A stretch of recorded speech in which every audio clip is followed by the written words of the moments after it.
¿Cómo están amigos? Paz y bien y bienvenidos a un video más. Hoy quiero hablar de algo muy importante para nuestra fe, sobre todo por el tema apologético que envuelve. Voy a hablar en un primer comienzo acerca del concilio de Éfeso. ¿Y por qué es que quiero hablar de este concilio? Porque justamente su gran aporte fue la definición respecto a la relación de María en relación a su Hijo y sobre todo seguir confirmando más aún que Jesucristo es verdadero Dios y verdadero hombre. Este concilio se desarrolló en el año 431 en Éfeso. Si bien es cierto, el concilio se desarrolló en el 431 después de Cristo, no significa que digamos, la iglesia a partir del año 431 inventó un nombre para María, dándole la atribución de ser Madre de Dios. Y mucha gente, sobre todo gente no católica, malinterpreta este término de Madre de Dios.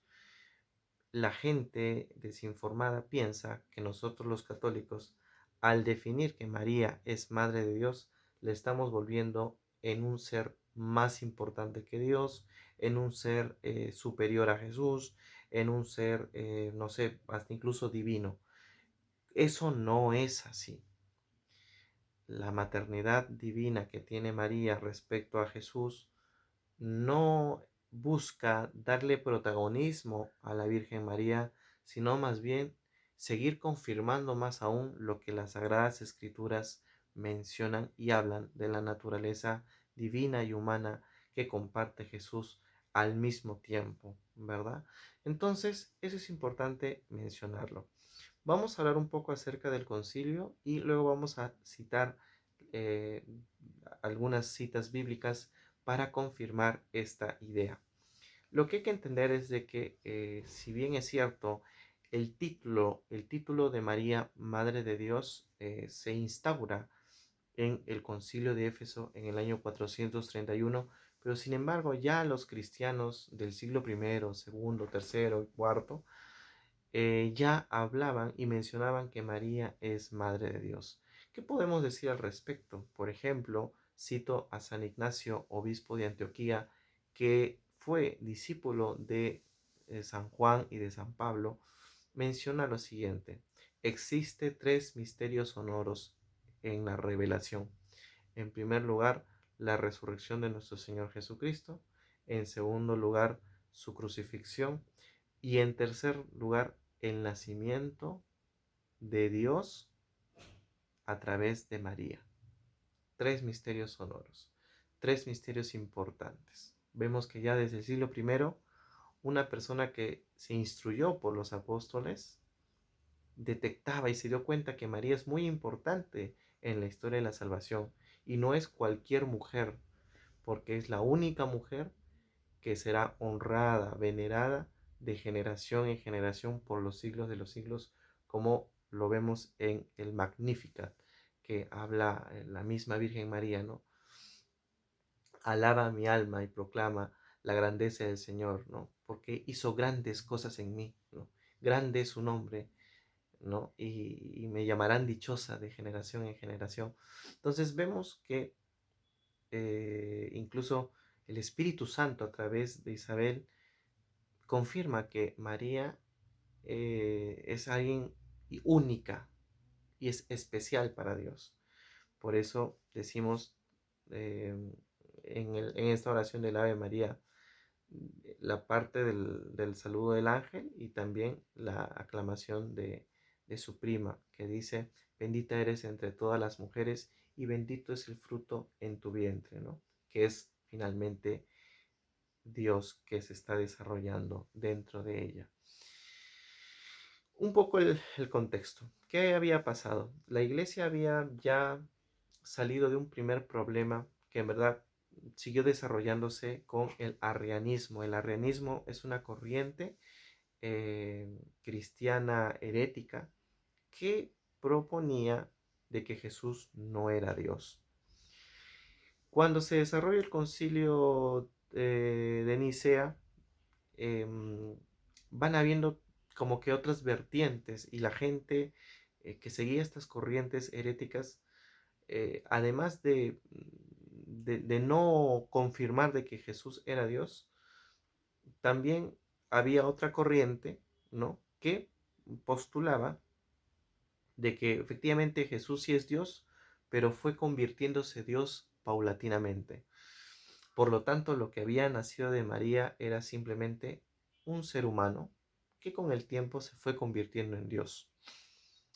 Entonces, partidarios de esto fue un gran sacerdote, sin temor a equivocarme, creo que fue un obispo llamado Nestorio. Nestorio, sin temor a equivocarme, creo que fue un presbítero u obispo que, digamos, direccionaba esta corriente, entre otras corrientes complementarias al arrianismo que mencionaban de que Jesús se fue convirtiendo en Dios paulatinamente. Sea que cuando nació inmediatamente vino el Espíritu Santo sobre esa criatura, ese cuerpo humano, y se convirtió en Dios, o sea que Jesús vivió como un ser humano común y corriente, sin ser Dios, hasta el momento de su bautizo por Juan el Bautista, y en ese momento, cuando bajó el Espíritu Santo, se convirtió en Dios. Otros mencionaban incluso que las bodas de Caná, al ser su primer milagro, en ese momento se convirtió en Dios, y otros incluso después de su resurrección, cuando resucita, se convierte en Dios, ¿no? Entonces, estas cuatro ópticas de cómo se define que Jesús era Dios, eh, se contrarrestaba con el mismo concilio de Nicea, pero además generaba una pregunta, ¿no? Si realmente Jesús se fue convirtiendo en Dios, y si es que se fue convirtiendo en Dios, pues entonces no era realmente verdadero Dios. Pero como les decía, ya había escritos e influencia de los primeros cristianos que hablaban que María es madre de Dios, completamente, ¿no? Y como he citado a Ignacio de Antioquía, como también podemos citar, hay una oración muy bonita del siglo II utilizada en la liturgia, sobre todo de la iglesia oriental egipcia, que hablaba de que una oración muy bonita que dice más o menos lo siguiente: bajo tu amparo nos acogemos, Santa Madre de Dios, no deseches las súplicas que te entregamos, antes bien acógelas, Virgen gloriosa y bendita, ¿verdad? Entonces vemos muchas referencias en la época anterior al concilio de Éfeso que confirma eso. Pero además, para la iglesia de ese entonces, para seguir confirmando que Jesús fue Dios antes del nacimiento, durante el nacimiento y después del nacimiento, se basaron también, obviamente, en la Sagrada Escritura. Y por eso es que quiero mencionar al menos tres. Primero, en el libro de Isaías capítulo 6, versículo 13 hacia adelante. Dice así: entonces Isaías dijo: oigan, herederos de David, ¿no les basta molestar que también quieren cansar a mi Dios? El Señor pues les dará esta señal: la joven está embarazada y va a dar a luz un varón, a quien le ponen el nombre de Manuel, que significa Dios con nosotros. Acá vemos una primera referencia para mucha gente que rechaza el término de decir que María es madre de Dios, pero ya Isaías nos dice que María, esta muchacha, esta virgen que está embarazada, va a dar a luz. ¿A quién? Al Dios con nosotros. Si tal vez a ti no te gusta decir que María es madre de Dios, pero sí puedes decir que María es madre de Emanuel, es decir, del Dios con nosotros. María es madre de Dios con nosotros. Vemos otra cita aún más interesante que podemos ver en Isaías capítulo 9, versículo 5. Hay toda una referencia para atrás, pero les invito a leer todo el contexto. Isaías capítulo 9, versículo 5.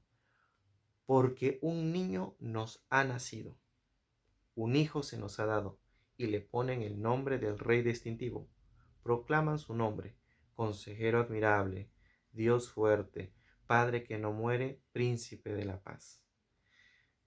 Vemos ahí aún más de que el profeta Isaías está confirmando que el niño que acaba de nacer, es consejero admirable, Dios fuerte, Padre que no muere, príncipe de la paz. Entonces, el niño que nace dentro de María es eso. María es madre del consejero admirable. María es madre de Emanuel. María es madre de Dios fuerte. María es madre del Padre que no muere. María es madre del príncipe de la paz. Entonces es importante tener estos alcances. Y hay una tercera cita que es la que más me gusta, que pueden ver en los diferentes evangelios cuando su prima visita a María, cuando María visita a su prima, que estaban ambas encinta. Dice las escrituras, vino el Espíritu Santo y por boca de su prima Isabel dijo, qué gran alegría que venga a mí la madre de mi Señor, ¿no? Hay otras versiones que alteran algunas palabrillas, pero me quedo con la parte de la madre de mi Señor. Hay que entender de que el término Señor, tanto en el Antiguo como en el Nuevo Testamento, no se entiende como Señor, digo, hola señor Juan, o la señora, no sé, Francisca, sino que el término Señor, Adonai, que era el término correcto que está ahí, era exclusivo para referirse a Yahvé, o para algunos hermanos separados, a Jehová. Es decir, cuando Isabel, o mejor dicho, el Espíritu Santo a través de Isabel, identifica a María, dice, ella es la madre de Adonai, la madre del Señor, la madre de al cual yo como, o mejor dicho, ella como mujer hebrea, identificaba al verdadero y único Dios. Entonces, amigos, no puede haber, digamos, rechazo. Decir que María es madre de Dios no significa de que María sea más importante que Jesús. Nada va por ahí, sino más bien es darle aún más protagonismo de que Jesús no fue un ser humano normal que nació y se fue convirtiendo en Dios, sino que antes del nacimiento de Jesús fue Dios, es decir, la segunda persona de la Santísima Trinidad que existía con el Padre y con el Espíritu Santo desde siempre y que se encarna en María. Durante el momento de la encarnación sigue creciendo Dios y cuando nace sigue creciendo ese Jesucristo, verdadero Dios y verdadero hombre. Gracias por tu atención, paz y bien, y nos vemos en otro video.